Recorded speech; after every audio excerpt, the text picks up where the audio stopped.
A civil authority has issued an administrative message for the following counties or areas. Fulton, GA at 5:05 p.m. on January 19, 2026, effective until further notice.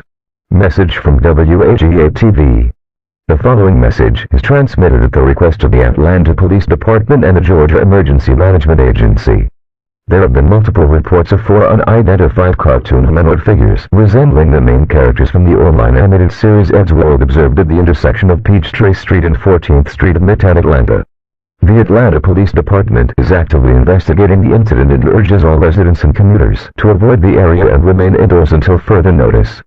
Anyone with information is asked to contact the Atlanta Police Department at 404-614-6544. Further updates will be issued as they become available.